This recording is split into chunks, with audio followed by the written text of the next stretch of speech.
5 berita terpopuler hari ini Rabu 30 Juli 2025 di Bloomberg Technos Flash 5. Berita pertama, investor raksasa dari Amerika Serikat borong saham Prayogo Pangestu. BlackRock, salah satu pengelola dana investasi terbesar asal Amerika Serikat, kini tercatat sebagai pemegang saham di beberapa perusahaan milik konglomerat Prayogo Pangestu. Berdasarkan data terbaru 29 Juli 2025, BlackRock memiliki lebih dari 735 juta saham Barito Pacific atau BRPT senilai 1,91 triliun rupiah. Selain itu, BlackRock juga memiliki saham di Chandra Asri Pacific atau TPIA sebanyak 246 juta lembar dengan nilai sekitar 2,3 triliun rupiah. Sedangkan untuk Barito Renewable Energy atau BRAN, BlackRock tercatat memiliki 90 juta saham senilai ratusan miliar rupiah.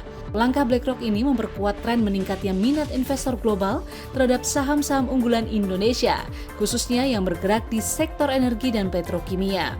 Grup Barito kini menjadi salah satu poros penting bagi strategi investasi jangka panjang BlackRock di Asia Tenggara.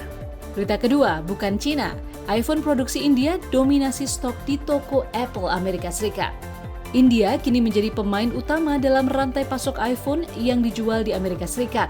Pada kuartal hingga Juni 2025, sebanyak 44% iPhone yang masuk ke pasar Amerika Serikat diproduksi di India, menggeser posisi Cina yang selama ini mendominasi. Menurut laporan Canalys, Cina yang sebelumnya menyumbang lebih dari 60% pengiriman smartphone ke Amerika Serikat saat ini turun drastis menjadi 25%, sementara Vietnam naik sebagai alternatif basis produksi setelah langkah Apple dan Samsung yang mulai menyebar produksi ke Asia Tenggara.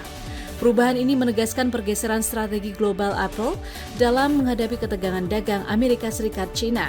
Produksi iPhone di India dipercepat untuk mengamankan suplai dan menekan resiko tarif impor.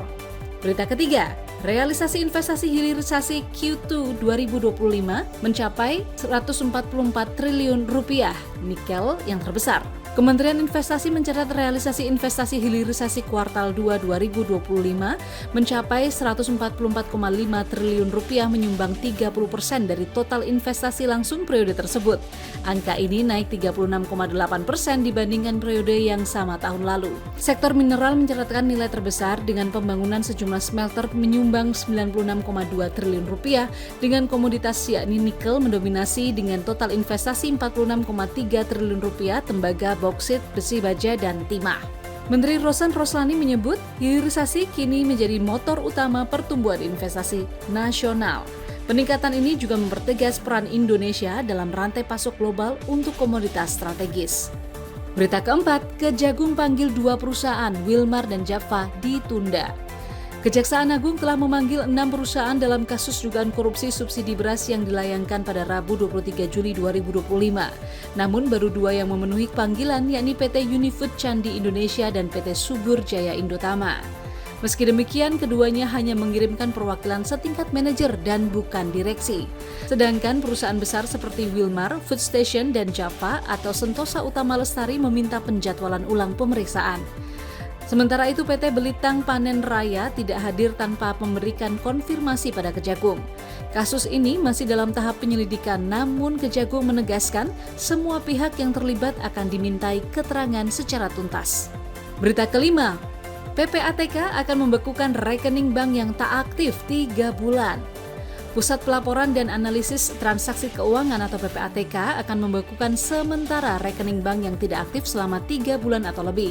Langkah ini diambil karena banyak rekening dorman yang disalahgunakan untuk transaksi ilegal. PPATK menyebut rekening dorman biasanya muncul dari rekening pribadi, perusahaan atau rekening giro yang sudah lama tidak digunakan, kemudian dijual dan dimanfaatkan untuk kejahatan seperti pencucian uang. Meski mengalami pembekuan sementara, PPATK memastikan dana nasabah tidak akan hilang. Pembekuan ini hanya berlaku sampai pemilik rekening kembali melakukan aktivitas perbankan secara resmi. Itu dia 5 berita terpopuler pilihan Bloomberg Technos hari ini. Ikuti terus update selanjutnya di www.bloombergtechnos.com.